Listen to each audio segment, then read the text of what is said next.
You're listening to the Yoga Medicine Podcast. I'm your host, Tiffany Cruikshank. Our podcast brings you information and resources to enhance the therapeutic effects of your practice based on a deeper understanding of anatomy, physiology, and the integration of modern science and research with traditional practices and experiences. Join me and my co-hosts, Rachel Land and Katya Barch, as we dive into all things yoga, research, and wellness.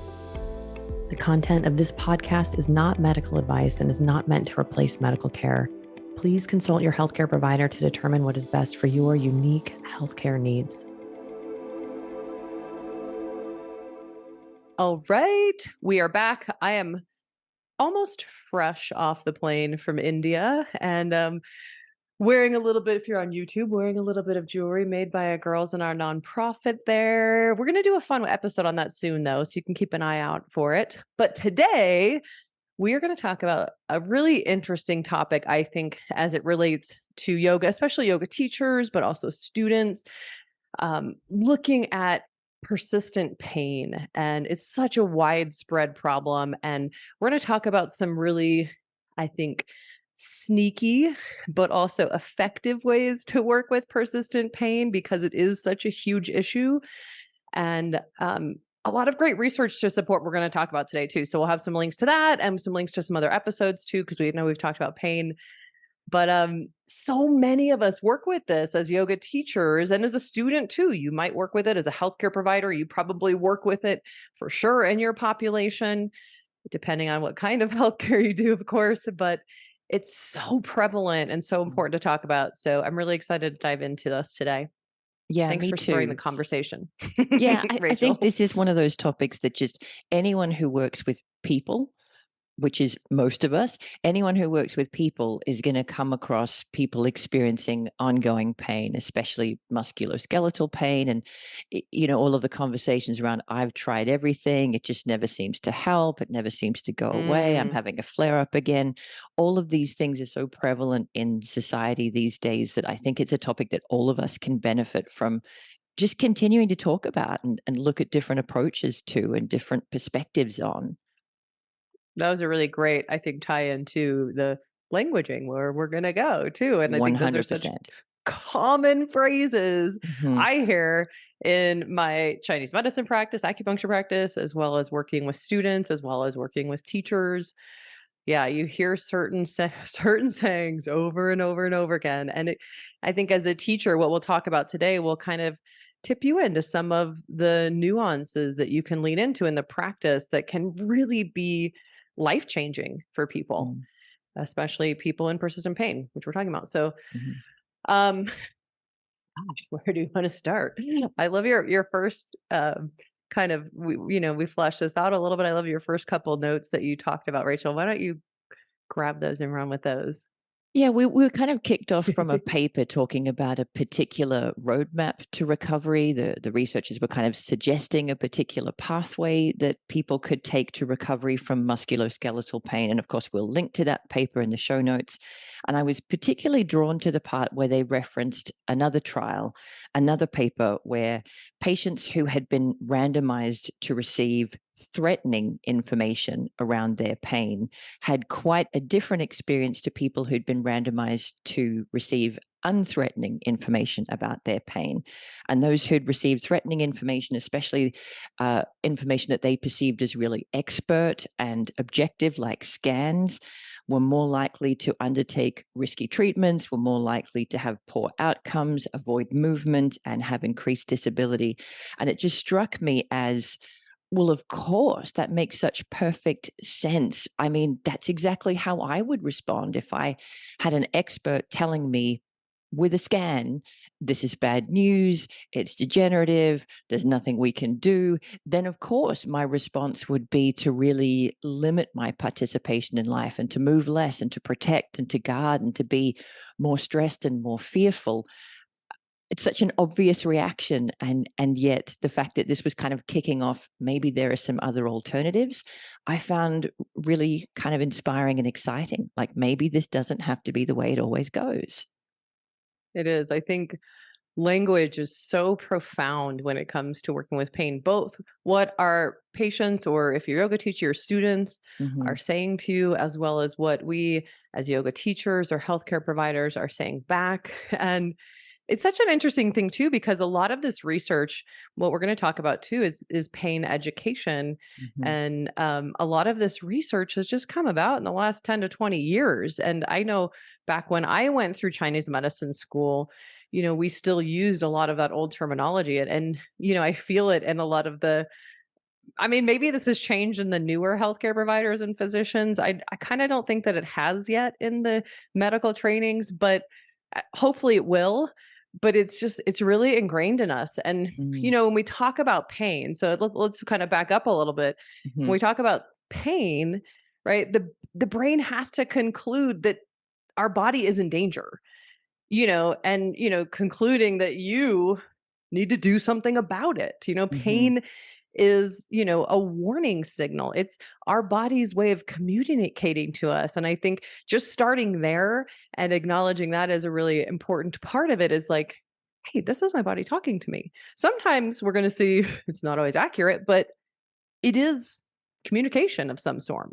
Yeah, and I mean, we have this communication in relationships with people all the time where, maybe your partner's telling you something or you're telling your partner something that it's not objectively accurate, but you still need to listen because it's their perception, it's their experience. So I often think about conversations with the body kind of like being conversations with a person. Like, I hear you, I understand what you're saying to me. You're Oh my perceiving a gosh. threat. Do you know what I mean? That's so good, especially now, because I mean, you're in New Zealand.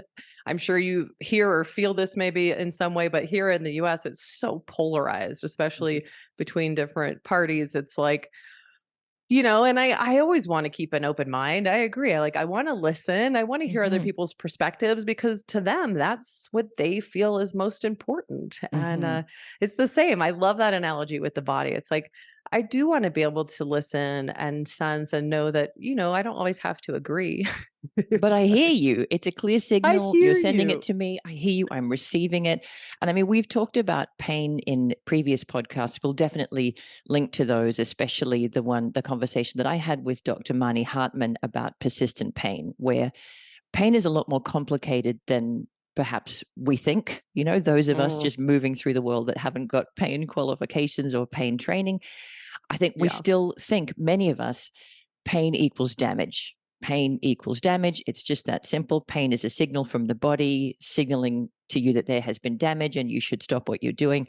But we now know that pain is a hell of a lot more complicated than that. And it is an experience that is occurring in the brain, which doesn't mean you're making it up, doesn't mean you're imagining it, but it is an interpretation of a signal as opposed to Mm. being an objective signaling of damage. It's an interpretation of a signal, and our brains are very sensibly geared to look for threats to protect our existence. And so our brains are a little bit more tending towards perceiving signals as threatening just to keep us safe.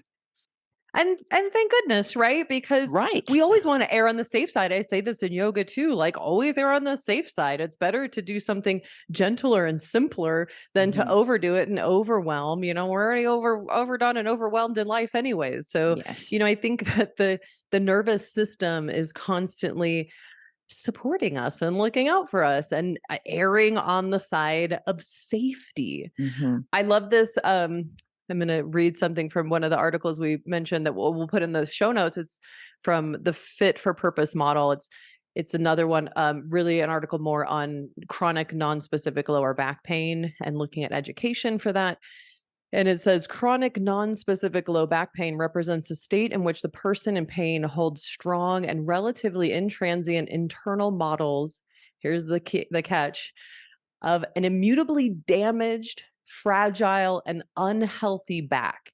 And information that supports these models is more available and trustworthy than the information that counters them. And, we see this a lot in the low back, especially. We'll probably talk about the low back more as we go, but Mhm. there is this sense of it being fragile and easily damaged and, you know, having to be careful about things. Mhm. Um, probably a little bit in all parts of the body, but I think the low back especially, there's that fragility. The associated with spinal it. cord's right there. We got to protect that thing. There again, there's some logic to it, but that doesn't mean that it's completely accurate. And I'm really happy when yoga teachers err on the side of caution. It's just our words that we use are also very Hmm. important. There's another model too that I think is really important to mention at this point too, called the predictive coding, which is basically where the brain is generating models of the word based on context and information from our past, our memories, to be able to predict. So, think about all the stimulus you're coming in contact with through your day. Your brain is constantly processing all of that. This predictive coding just makes it easier for your brain to quickly analyze and process things based on past experiences. But like our vision is one especially that is shaped by past experiences, and our physical state and pain state especially as well, that is based on past experiences. And that predictive coding is always happening in the background, where my brain is just predicting based on our past experiences of lower back pain or knee pain or shoulder pain. Or I love this analogy. Lorimer Mosley is a really huge scientist in this world of pain and pain education, where he mentions this man who was walking through the forest and got bit by a snake and his ankle swelled up. I'm summarizing, making it very succinct, but he walks through the forest again, however much later, and feels that bite of the snake. His ankle swells up, doesn't get bitten by a snake. There is this inflammatory response that his brain predicted, the pain response, and it was just a twig, you brushed by on the ground. Hmm. So, and I might be butchering his story a little bit, but the idea is that our brain can actually make physical responses. And like you said, Rachel, pain is real. It happens in the brain, but it's always real. So Hmm. whether it's generated from these past predictive models, or is actually a snake biting us, or actually mechanical pain, that's coming from some stimulus, it's the same nonetheless. And it is My a really experience of pain. potent communicator. Like it is probably the message or the signal that I'm sure I'm not alone here, that I respond to the most quickly and the most decisively. And I remember Marnie talking about that being to some extent mediated by our culture, which surprised me because I kind of thought, pain is unpleasant. Pain is something that's very natural to avoid. And so I guess the first point that we're making here is that pain is really complex. It's a lot more complicated than perhaps we used to think and perhaps the layperson thinks. And the second thing is that pain related fear is also really common for somebody who's experienced pain before, whether it's the snake bite or experienced pain in their low back when they bent over and picked something up in an awkward way. Pain is a really powerful stimulus. Pain related fear is to some extent a really natural reaction to an unpleasant experience, something that really imprinted itself in your brain. And yet, if it's become sort of an unhelpful cycle, then it can stop us from being able to take in information to the contrary. If we get so stuck in that cycle of when I walk in the forest, I get bitten by a snake and my ankle swells up, or when I bend over, my back hurts. We get so stuck in that pattern of trying to avoid the unpleasant stimulus that we crowd out any potential for alternate experiences. And we just keep perpetuating the same story, the same predictive model, the same cycle until we don't really have any other options. Hmm. And there is a distinction between, and you've kind of already said this in a different way, between nociception and pain. Nociception is these are sensory fibers that are detecting threats in the tissues, extreme changes in chemicals, temperature, or pressure, and relaying that signal back to the brain. And then the brain decides, is that a threat? Mm-hmm. So those nociceptors could be communicating threat, and the brain could say, based on my past, it can go both ways, right? It could say, based on my past, I think this is fine. Usually it errs on the side of caution. So usually it would err on the side of safety. But the other side is true too. Maybe there's nothing going on in the nociceptors. Pain can also happen in the brain. Hmm. So, it's a really interesting thing too to consider that pain is this protective feeling that we talked about, and it doesn't always correlate with tissue damage. Hmm. But it's always real. The pain Hmm. is the way that you experience it. The human experience of pain is exactly the same, whether it's mechanical or not, in many ways. Something that was mentioned in this paper that I found interesting is once that cycle becomes, ingrained or self-perpetuated, we can start to get pain signals from behaviors that we consider to be related, even if the initial stimulus is different. So the pattern can kind of spread out from every time I walk in the forest, or every time I bend over and pick something up, to every time I round my spine, or every time I walk. Functionally different situations, but there's this kind of bleed over effect because, pain is such a powerful motivator. I'm certainly highly motivated to avoid pain in my life. And I think it's natural for that pain related fear to, rear its head, and to some extent natural, healthy. None of us want to be the kind of person who ignores pain completely and charges through and, you know, ignores really important signals, but those signals can become overactive and can bleed over and stop us actually functioning in our lives and enjoying a wide range of activities and circumstances. Yeah, and it can also bleed over into other areas. It's not uncommon for people to have pain in their shoulder that eventually turns into maybe elbow pain as well, or Mhm. wrist pain. So Mhm. not only can it bleed over into different parts of our lives and different triggers, but also different areas of the body. I think it's called double crush syndrome is I Oh, think the that's a term for it. depressing talk about It's a nociceptive bad, language. yeah, right? Like, and there's so much language in medicine that's just it's Yeah. so tricky. Anyways, we'll get to that. But on the side of pain, it can spread. It can Yeah. spread in the times that we feel it during our lives, in the triggers, in the Mm. areas of our body. And that avoidance, of course, like you said, can be a Mm. self-perpetuating cycle. I'm I'm now limiting what I'm doing, how I'm moving, giving Mhm. no opportunity to sense a new type of safety or Mm. a new way of moving and living. And our emotions are a big part of that as well. It's our past experiences, like the stick and the snake. It's our beliefs about pain, which is why pain Mhm. education is so important. It's also our emotions. I always love mentioning this one. Maybe I've mentioned it before on the podcast, but there was a huge study that Boeing did. It was a while ago now. It used to be new. But they were looking at lower back pain, and the largest correlation they found with lower back pain was which is funny because they did this, was job dissatisfaction. Uh-huh. And, it doesn't obviously have to do with Boeing probably, but that there is this high correlation between job satisfaction, how we feel in our days, how we, the things that we enjoy or don't enjoy, maybe Mhm. financial stress, taking its toll on the body as well.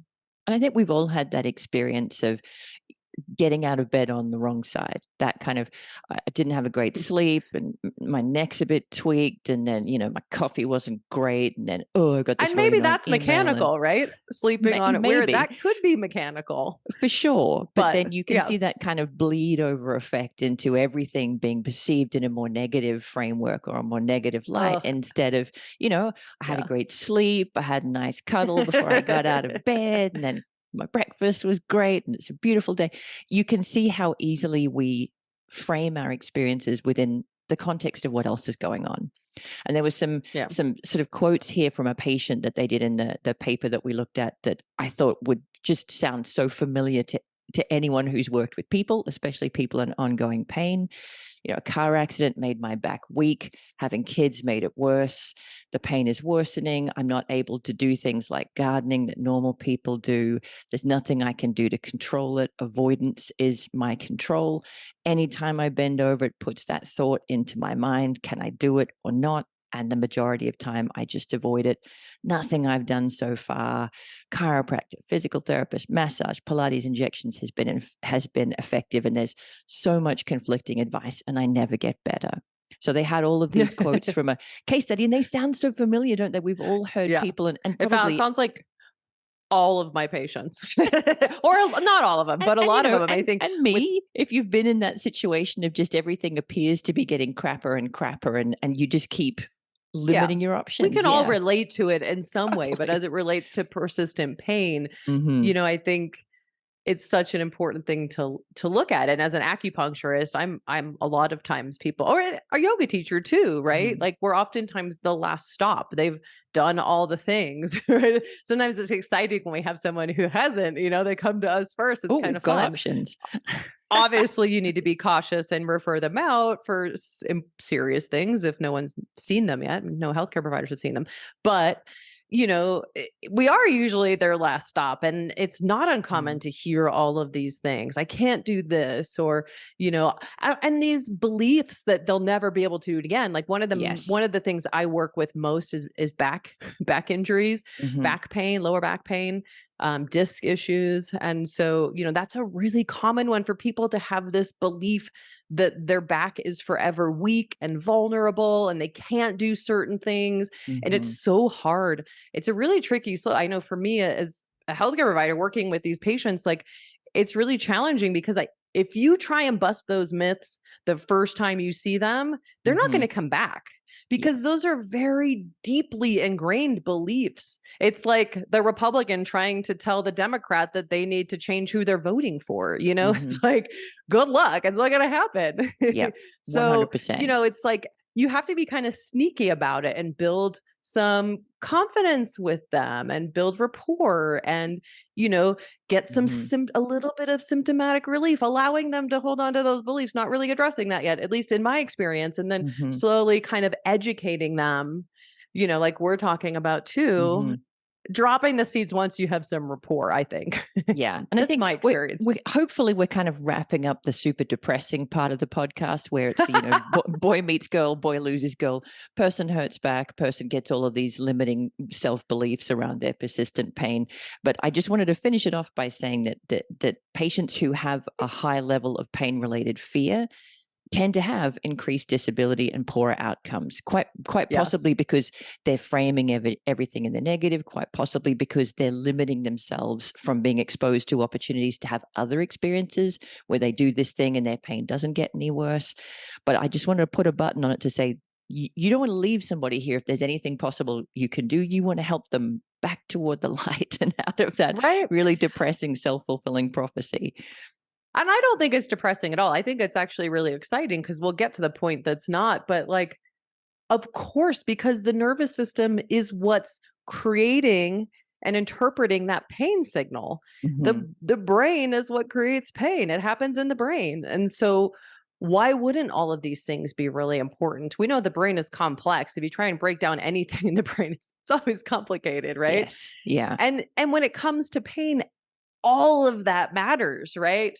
The mechanical things, the posture, their loading, repetitive motions, their worries, their fears, their Mm-hmm. feelings, their beliefs about pain and their injury, and their beliefs about Mm. themselves. And so, it's really important to look at these things. And I think this is why I love as a yoga teacher and in our yoga medicine trainings, we often really recommend that first visit really be one of listening and hearing and seeing your student so that you can start to understand them a little bit better, because we can't start to break down these beliefs without understanding them a little bit. That's where Mm. the individualization comes. So I think Yeah, that part I'm looking important. forward to getting into that part. I do think it's worth saying first, though, that there is a real power that comes from medical experts, healthcare experts, scans, Yes. and I mean there should be. Gosh, I'm definitely not trying to say that medical professionals shouldn't be listened to. Of course they should, but there is a really inherent power that gives their words extra weight with people. And if you're talking about changing people's perceptions, sitting in a surgeon's office or a doctor's office and being told information that sounds kind of catastrophic and threatening, that can really break through your perceptions and beliefs and change how you're experiencing your situation. Yeah. And use of language here that we might think of as nociceptive for medical professionals might still be considered completely objective. And like you, I'm Yeah. hoping at some point that changes. But I am reminded of a session I had with an optometrist where we were talking about my vision. And my close up vision is still great, but I'm 47. So at some point soon, that's probably going to change. And I mentioned the clock was ticking on my close up vision. And later in our conversation, she was talking about my close up vision and she used the phrase ticking time bomb. Now, it was just a slip of the tongue. She had heard me say clock was ticking, and to her, that went ticking time bomb. But talking about somebody's eyes and using the phrase ticking time bomb is probably a slightly scary thing to say. So it prompted Right. a conversation where I said, wow, do you guys get any training in nociceptive Oh language? And my she was like, gosh. no, we don't have time for No. any of that. We need to spend all our time, on training for eye health. Yeah, and I get that. I mean, it's easier, like, for instance, to talk about the cartilage as, wearing down and Hmm. osteoarthritis. I mean, it is Degenerating. wearing away. It's so easy to talk about it in that way, but as a healthcare provider myself, it's a very difficult transition to make, to talk about these things in a positive way. And I think it just Hmm. happens slowly as you become aware of it. But what I will say is my outcomes with patients just went up exponentially after changing just simple things in my language and moving to empowering them for resilience, which is, such a big movement now and so Hmm. important. So I don't know that everyone will change ever, or that the medical schools will change. Hopefully, this Yeah. research is maybe starting to get in there. But I think for those healthcare providers listening, and some people, maybe they've already heard some of this, I just think once you start doing it, it's hard to go back because the results are just undeniable. Hmm. Totally, completely undeniable. Yeah, and for Um, me, even a slip of the tongue had a lot more weight sitting in a dark room without my contacts right? in, with somebody who knows a That's lot it. more about my eyes than I know about my eyes. I could feel a complete stress response, heart pounding, palms prickling, and it was just such an instructive experience for me. I'm able to dissect it. It was a slip of the tongue. It's no big deal. But if I hadn't had that skill set, I might have walked away from that conversation with a really high level of fear around my vision, that it was certainly not the intention of the optometrist, and Yeah. not really anything relating to the information she shared. Well, and I think fear, we've already talked about this. Fear instigates action. And Mhm. so I think some healthcare providers, and I've done this as well, and I think, maybe there is a case from time to time where it can be helpful. It's the exception and not the rule.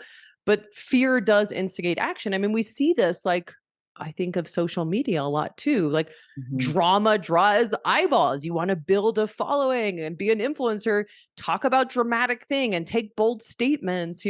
I prefer not to go that route, to build slowly in people who are really, Mhm. in a similar mindset as me.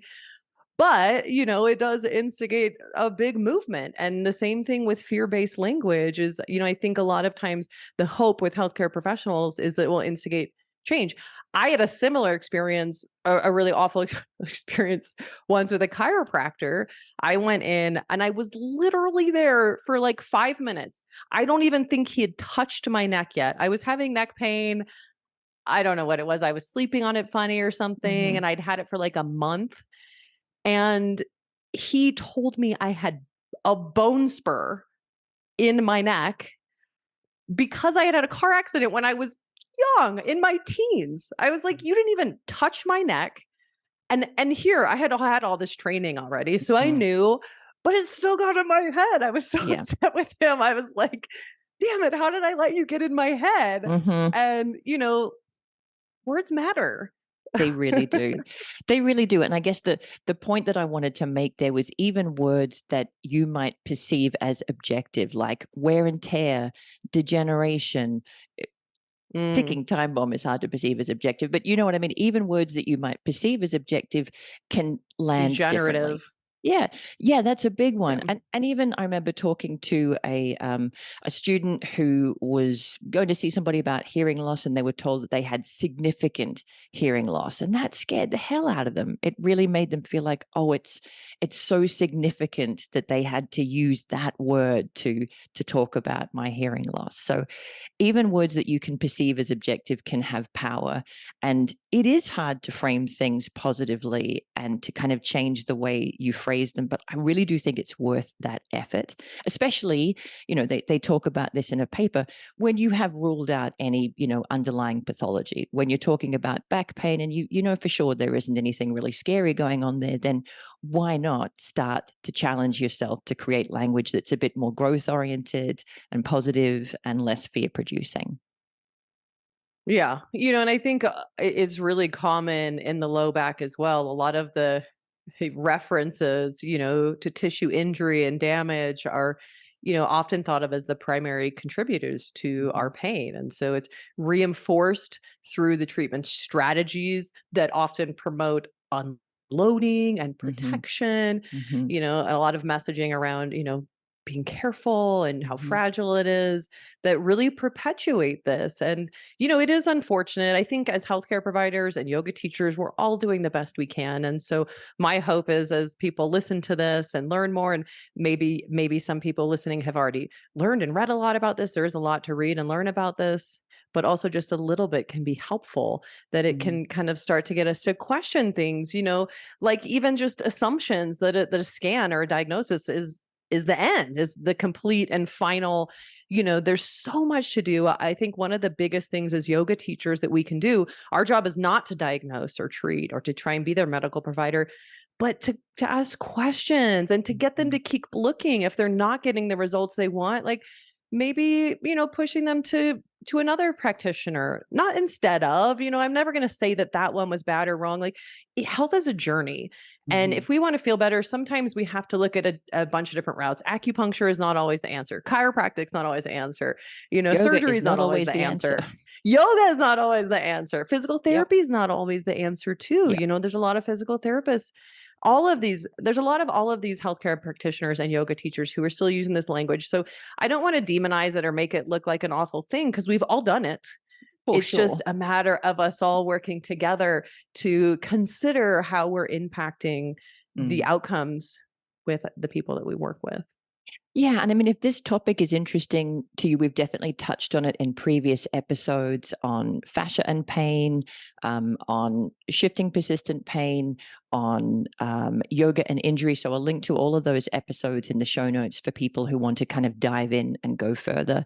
But I think what you're leading into that is so close to my heart is this partnership approach, is when you're meeting a student who's been in persistent pain, is having this really patient, long term view. And as you said, spending all, if you can, of your first session together, just listening, taking in information, reflecting some words and phrases back to them, firstly, to make sure that you understand them. And secondly, just to let them hear the words that they've said can be really instructive sometimes. And then maybe don't even try to do anything, but just create a little bit of space to sit with that. And for me, it's actually really easy to do that as a yoga teacher because they're not coming to me to fix their problem. They're not expecting a Mhm. diagnosis or an expert opinion or a scan or even a physical therapy prescription. Often they're coming to me because they've tried everybody else and nothing has helped, and they just need to talk it out and relax a little bit and breathe and see if they can feel a tiny bit better. And for me, that's great. Takes all of the pressure off and makes it very easy to sit and listen because Yeah. I'm not the expert. I haven't seen their scan. I don't know what's going on. And I think it allows us to be in process with them. The Mhm. more we try and answer all their questions, the more it gives this illusion of us being a healthcare provider. I think it's more being in the experience and speaking to that experience. Like we can speak to range of motion, we can speak to function and movement. Like there's clear truth in these things, whether Mhm. it's good or bad, or like it's going to break their back or it's going to do, that's a whole nother conversation. But I think a communication style like you said, that's reflective and Mm. non-judgmental, which is like, Mhm. this is the foundations of yoga, and something that also, and so we're getting into the action points now, but like something that also validates their emotions and beliefs and experiences too is key. Mhm. So like that's the starting point. But before I start to educate them and maybe change their beliefs about pain, it's an easier subject to change beliefs on than, other things like politics. But before I start to educate them and maybe shift their beliefs, I also want to acknowledge and validate their emotions, their feelings, their perceptions and beliefs, Mhm. um, as that kind of foundation. Yeah, for sure. And I think even going into it without the intention of changing their perceptions, because maybe their pain isn't going to change. I don't know. I'm really just spending my time to begin with learning what their situation is, what their experience is, and I'm not even going in with an end in mind. I'm hoping there's something that I can do to help.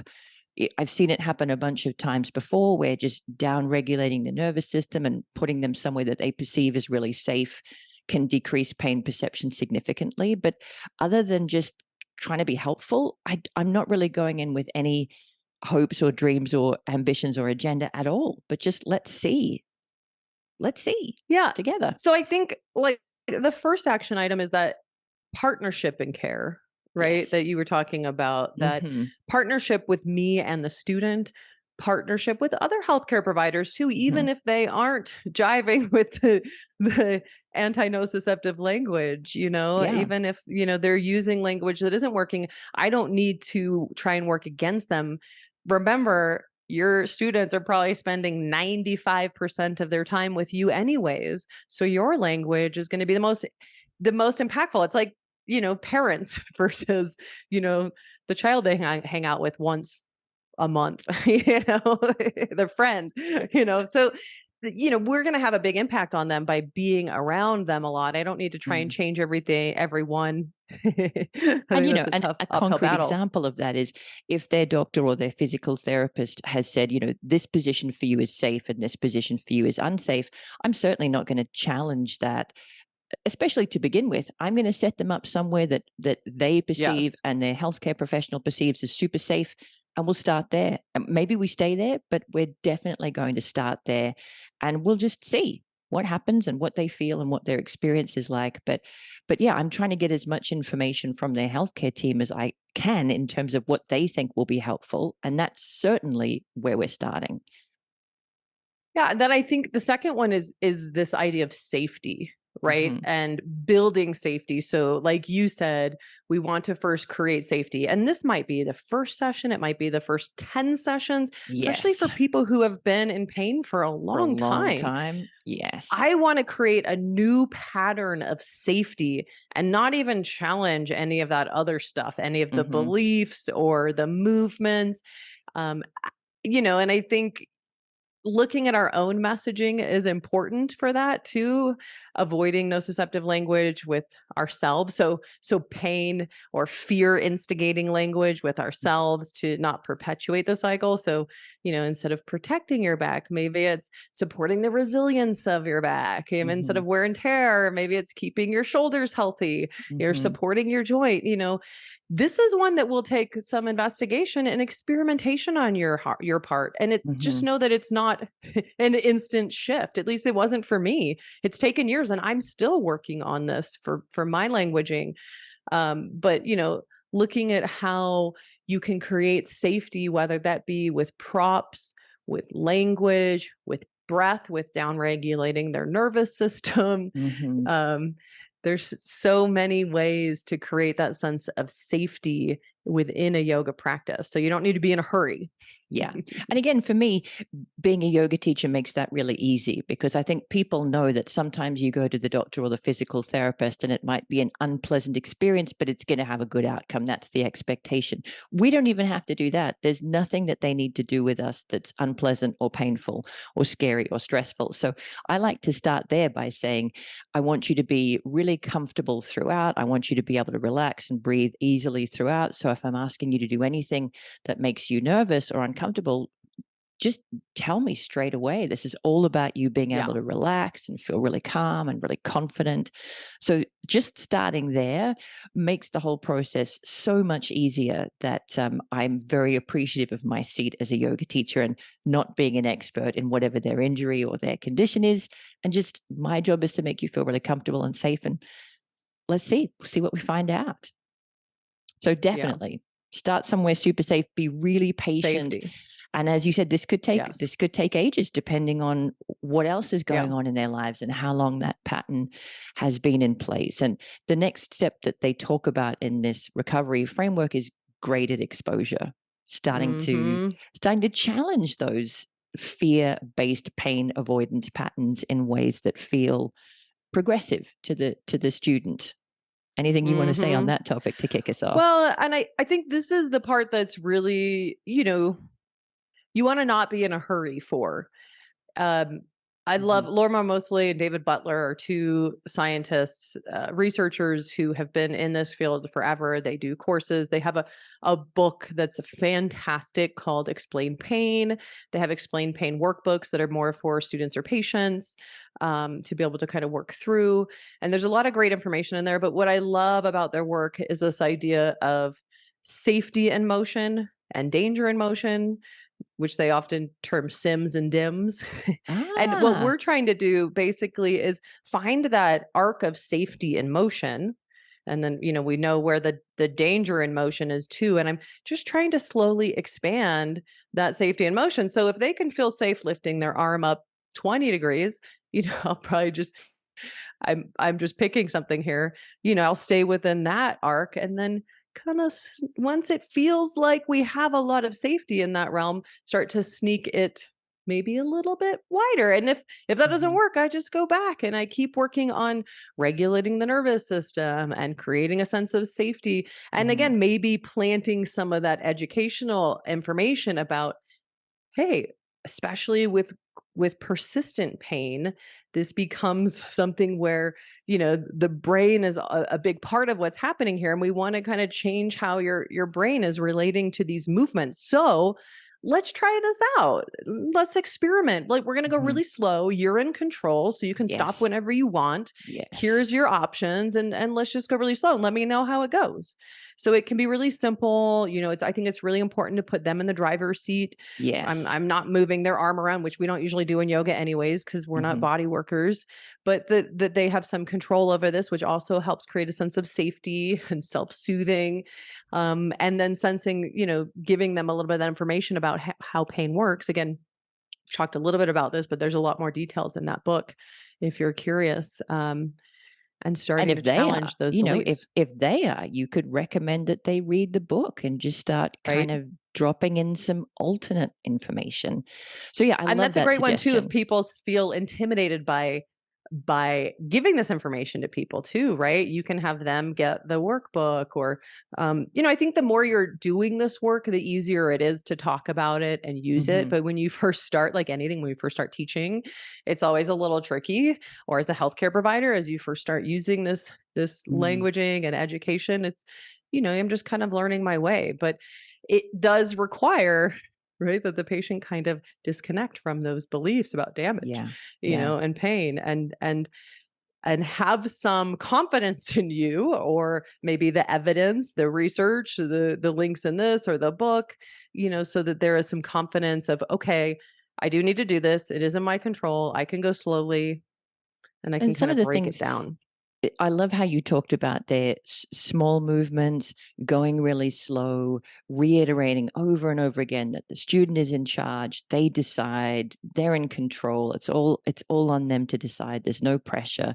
And I also find unloaded movements. When you're if it's Mhm. about your low back, for example, lying on your back where the floor is holding your weight can be a really nice safe place to experiment with little bits of flexion or little bits of extension Right. or little movements and kind of see how does it feel when I take load off the table. Um, I and love that. some of the ways that I find helpful to introduce these topics is, oh, I was just reading a paper on, or I just listened to a podcast on. So I'll drop a couple of little hints into the conversation. I'm presenting it as information that's new to me. And so in my mind, that helps them receive the information with this Yeah. could be new information. Maybe this is something that science and medicine are just discovering. So it's okay if it's different to how I thought the world was. It's new information. And if they show Yeah. interest, great, we'll go further. If they don't, we don't go further. I'll talk about something else. But those little sort of gentle approaches can be a nice way to broach a conversation and see if they're interested in hearing more. And if they're not, okay. But if they are, great, Yeah, and if they're not, I need to be okay with that too, Yeah. until maybe they are. Sometimes it's just a matter of planting a few more seeds over time and being patient. I Mm-hmm. do think I have to kind of reel back my expectations. I think people can sense when Yeah. you like need them or want them to respond a certain way. Yes. If I can be totally fine with whatever they choose and neutral about it, I think that really helps. Mm-hmm. And I was actually just about to say that I love that you mentioned offloading too. So like Mm-hmm. in the arm example I had before, simple, like lying on their back and doing little mini snow angels, really Mm. like that's what I mean by sneaking into those ranges of motion. They're still in control, but it's kind of a sneaky way of doing a movement that they might not be able to do standing up, and starting Yes. to build a new relationship and a new memory Yes. around those movements that have painful memories really deeply ingrained in them. The other strategy that I've used that's been hugely successful, especially with people with really long standing patterns, is alternating that exploratory movement, that slow, small, unloaded, gentle movement, alternating that with a restorative pose, where they then Mm, have at least a couple of minutes of really quiet, reflective, super safe check in time that they can go, now, how does that actually feel? And what am I actually noticing? And the background is always, if you notice any irritation afterwards, of course, we won't proceed, totally fine. You're in charge. And I'm giving you all of this time to notice any early warning signals. But sometimes you do the movement, you get quiet, you get still, your breath is really soft and slow, and you check in and nothing negative happens. Okay, now you've got a new experience, a new memory that challenges the old one, that when I do this movement, my pain increases. That, well, I did that movement and my pain didn't increase. hmm. Interesting. I love that. You and I are Interesting. both big fans of like the curiosity and letting Yeah. people be the scientist and the researcher for themselves. I think it's such a really important way to do it. And just the same too, I really like to start with the nervous system regulation. Create some sense of, I Yes. like to think of cohesion in the nervous system using MFR, pranayama, myofascial release, restorative, whatever their favorites are. It might be Yes. your favorites that you start with, but eventually you're finding what their favorites Yes. are. But And I actually love that you something mentioned myofascial release too, because that has been a really helpful tool to me, not straight away, not early in the investigation process, but as they're more comfortable, kind of challenging their beliefs around the tissues, myofascial release, starting away from mm, the site that they're concerned about and then kind of gradually inching in, can be yeah. another way to completely change their relationship to those tissues. Like, how does it actually Well, feel when I? I really like using the MFR right away in a lot of cases, but I mean, everyone's really different. Mhm. But again, this is, I think, where we individualize it. And this is kind of a gut feeling that you develop over time. It doesn't mean you have to be teaching or practicing medicine for, decades or even years, but like it is an individualization that you start to sense. Like we all Mm. know those people who are like really want to get in there and like grind. And yeah, usually I go indirect before direct with Yeah. MFR because I don't want to instigate more pain. But sometimes there's people, especially if I sense that there is some mechanical input there, the Mm. MFR can be a way of building confidence sometimes. If I sense that this is someone who's really sensitized, not sensitive, but the tissues are sensitized, like Mhm. there's a sensitivity obviously to movement too. I'm not going to go direct. And I usually don't in chronic and persistent pain, but I think the MFR can also be a really great way of building confidence, even if that's just like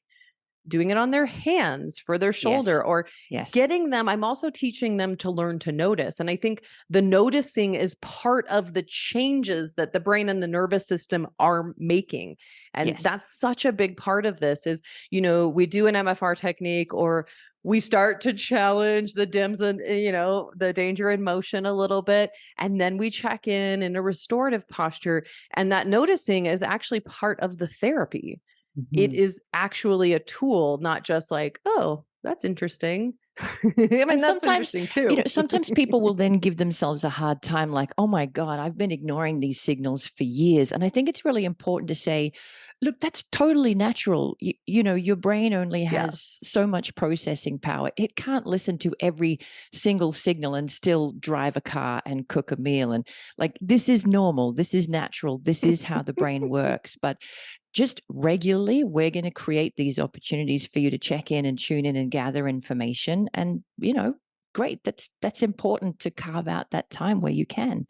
Don't expect Yeah. your brain to be able to notice all of these nuanced signals all of the time while you're, trying to mediate a fight between your kids and make dinner and the TV's on in the background, and, be realistic about it. But, Yeah. create opportunities where you can.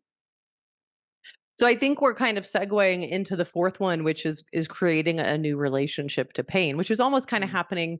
They're blurring together a little bit here.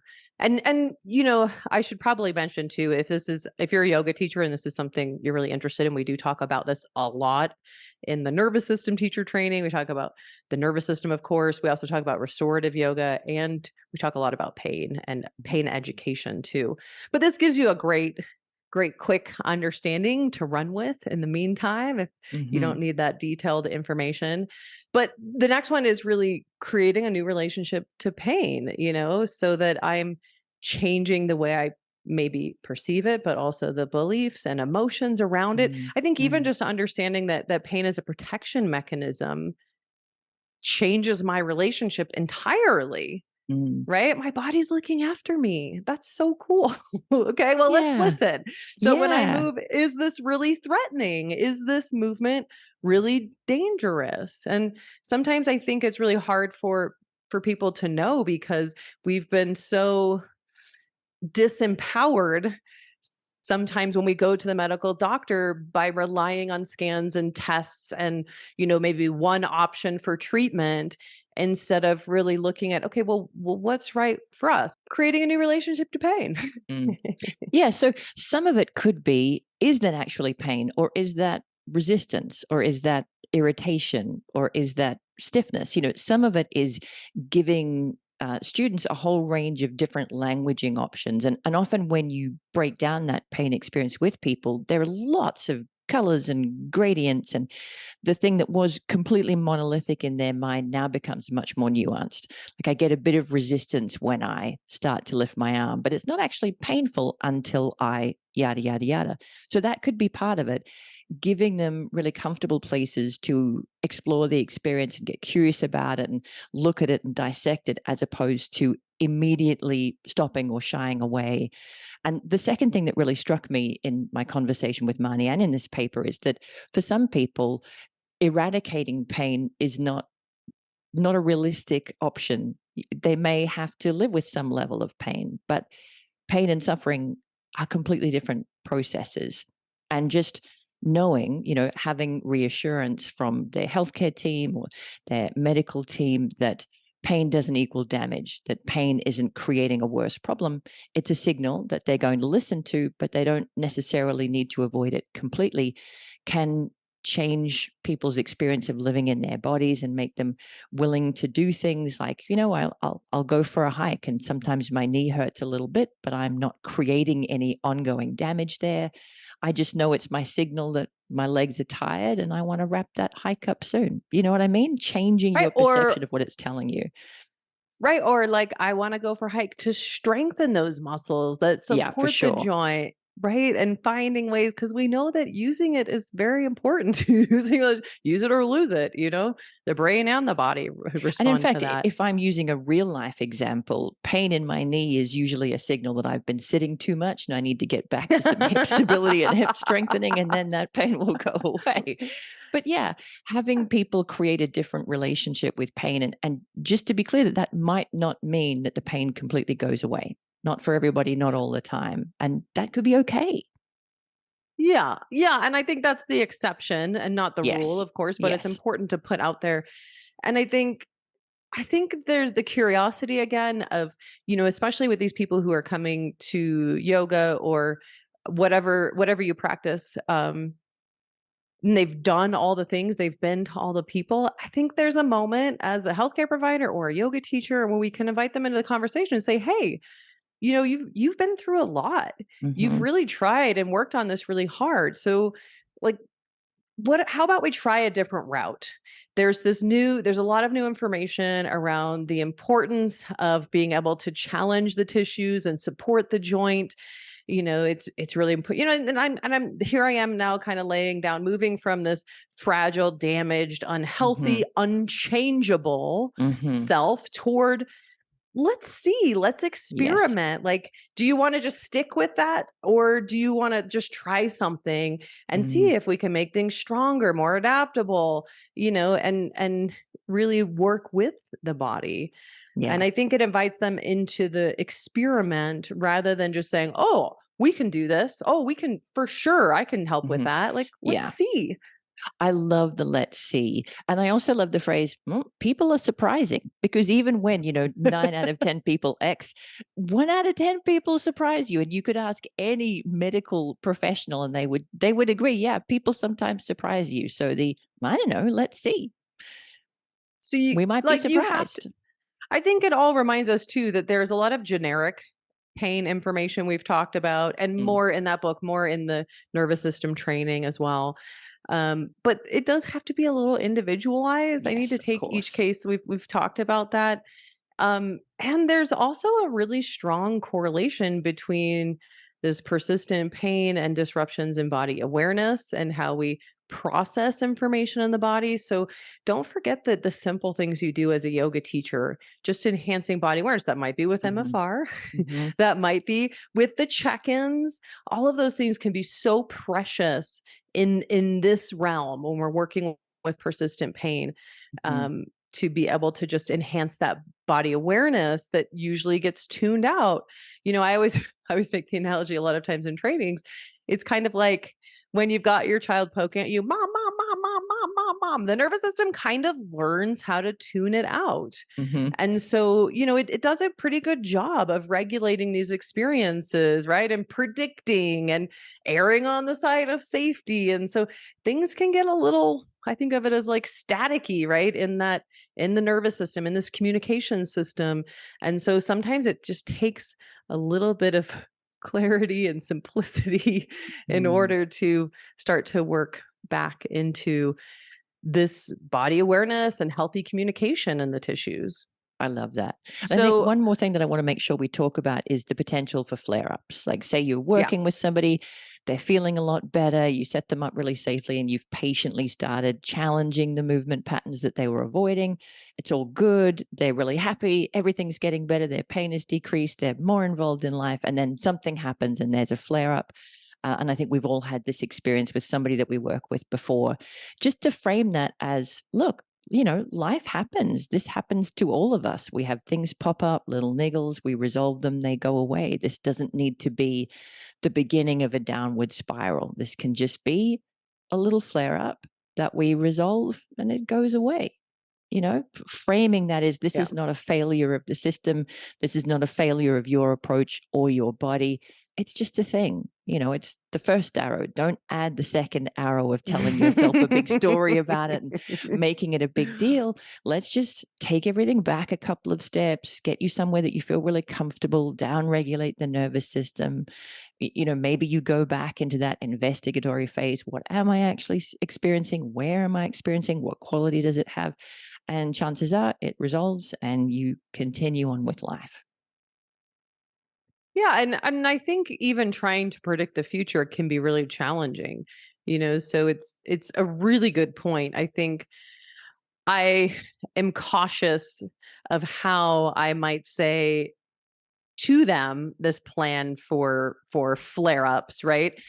I don't want to set the information in their brain that things will come back. Yeah. But one terminology I often use, because I find this is a pattern that most people follow, is when I'm working with a patient in persistent pain, especially, but probably most things Yeah. is at some point during that first session or at the end of that first session, I'll usually say something like, hey, pay attention this week. I find most people follow one of two patterns. And this is if they're feeling better at the end. Yoga is not Hmm. always that instant with acupuncture and myofascial release. Especially with myofascial release, we can usually get some sense of relief or relaxation or some sort of change, usually even the first time. So if that's the case, I'll usually say, hey, most people respond in one of two ways. I just need you to pay attention so that we can individualize our work together and I can support your body. Usually it's either one, the pain goes away and comes back so that each time we work together, that should be getting longer and longer as your body starts to adapt and get stronger. uh, in, Input whatever kind of phrasing you want for what they're working with, or two, each time we see each other, it will get a little bit better. So, that might be really microscopic, Hmm. but and that might be over several sessions. It might be over the course of a month or two. But what I need you to do is just pay really close attention to watch what's changing, even the small things. You mentioned that you were having trouble sleeping and that you can only sit at your desk for 30 minutes and then you have to get up. Those are great areas to look at. And, then I'll ask them that the next time. But it's a tricky one too, because you definitely want to be prepared. And so a lot of times too, for those flare ups, it's more managing them when they come up, and Yeah. at least for me, right? So I mean, I'm planting little seeds with students all the time. Like you said, regardless of whether we're working on pain or not. Like, I have one student at the moment who's really working on her strengths. And she, finishes all fired up, like, every time it's getting better. And I'm like, yeah, it's awesome. But, there'll be a day where your body isn't excited about doing more weight, and that's fine. Those days come up, we pay attention, we listen. We're not looking for every single day to be an upward trajectory, but for the trend over time. So I'm planting those seeds in conversations with students every single time I hear them imagining this continued upward trend, to be like, yeah, it's fantastic. There'll be a day where your body isn't sending that signal, and that's fine. We will hear, we will pay attention, we'll dial back and have a break. We're just looking at the trend over time. Now, do they remember that when they have a flare up? No, but that's okay. Like you said, I manage that situation when it arises. And my key is just to make sure that they don't then tell themselves, I'm back at ground zero. We failed. It's mhm. awful. Everything is going to circle the drain from this point forward. It's just like, no, this is just a thing. Don't make it And I more than it think is. you summarized it there really well. I think it's often not so much as much about the words you use as much as your demeanor and response. Like, "Oh, yeah, that's normal," like, "That's normal. Yeah. So let's figure this out." Like, "Let's this work happens for together." me too. You think I don't have There's days where I wake up and I don't feel as good as I did the day before? Of course, that's the human experience. versus like, "Oh, Oh oh, oh no," no. Oh or no. "Mm, Yeah. mm." Oh, that's I mean, bad. we're exaggerating, Oh. but you'll pay attention to these things now, I think, as a patient yourself, Hmm. maybe seeing a healthcare provider, or as a student with a yoga teacher, or as a teacher to students, or a healthcare provider to patients. Like, you'll start to notice these things more and more. And again, I think a lot of as a practitioner, a lot of the learning happens again in just noticing, just like the people you're working with. Hmm. So we had a few really great takeaways. We talked about the importance of partnership. We Yes. talked about creating safety. We talk about gradual graded exposure, so slowly expanding the safety in motion. And we also talked about building a new relationship to pain. A lot Hmm. of these involve our languaging, and then planning for flare-ups. So, there's so many patients that come in that are convinced they can't do X, Y, and Z, or have pain for such a long time. The first thing, or I've seen all the people, the first thing is building confidence Hmm. and creating safety. Confidence sometimes just by listening. We've talked about a lot of ways to do that. Sometimes just listening, allowing them to be heard. Mm. Part of that might also be creating safety. I often use myofascial release for that, or restorative for that, or Hmm. pranayama, and then slowly shifting those movement beliefs slowly to be Hmm. sneaky. So they become an experiential learner too.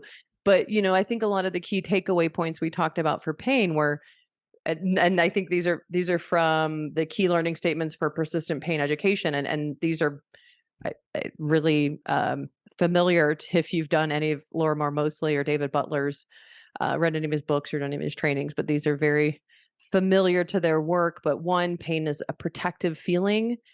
Two, pain and tissue damage are poorly related. We've mentioned all these through the podcast.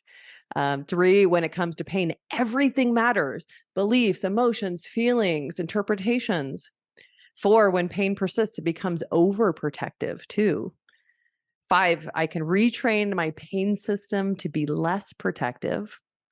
Six, learning how pain works is an effective treatment. And there's a bazillion studies online that you can find. A lot of them, Lorimer Mosley is named somewhere on. And where was I? Seven. Six, learning how pain works is an effective treatment. Seven, active strategies are better than passive strategies. And that makes so much sense. Sorry, carry on. All pain is real, no matter what is causing it. Like, any one of those can be profound. I mean, they should be framed and on the wall, really, shouldn't they? So simple, probably. So true. But what I wanted to pull out of that was the control aspect of, pain is scary, and it's really natural that if you're getting pain regularly over time, especially unpredictably, that you would really want to control that and really want to have some kind of charge over that. And that's why people can get themselves into these patterns of fear avoidant behaviors. And that's why I love how many times you stressed student in charge. They decide, they're dictating how fast things go. Ask and where questions. They go. Yes. Be curious. Those are, I'm stating yours now. 100%. Put them in charge, get them to explain to you what they're feeling, experiencing, and give them that power back. So important. And I just wanted to say too, with these 8, like, that's a lot. You're not going to drop all those in one session. I mean, maybe you come up with a handout that really works for you. I don't really find that is that as digestible and as meaningful than when they experience it and you kind of build rapport and drop little notes over time. I kind of think it lands more that way. But, you've got to find a method that works for you. I'm sure there are some people who like to give educational material at first and then still kind of sprinkle it through. Do you remember on that thing the handout I gave you? Like, this is what I'm at, or, so finding a way to sprinkle it in and not overwhelm people with a lot of information, and know that even just one of those 8 principles we just said can be really impactful. Knowing that anything you change or do can be really helpful. Even just thinking about your language and just noticing your language. It's not all going to change at once, but just noticing it with yourself, maybe how you talk to yourself too. I love so many great things. Yes. So we'll link to a bunch of resources in the show notes, the nervous system training, previous podcasts that have talked about pain, hypersensitization, how we can get these overreactive responses to pain. Even the placebo effect has some great conversations around the nocebo effect and how our beliefs can influence those. So we'll link to all of those resources, as well as the paper that we kind of kicked this conversation off with. I love it. Well, I hope that was helpful. So many great resources. If you want to learn more about pain in a yoga setting, check out our nervous system and restorative teacher training. There's lots more on pain and the nervous system in there, and lots of great modalities within a restorative practice. You can listen to the other episodes. You can check out the links to articles or the Explain Pain book, research by Lorimer Mosley. So many great tools, so much to learn. You don't need to know it all. Just start with what you have now and notice how impactful it can be. I hope this was helpful, and I look forward to the next one. We'll see you soon. See you.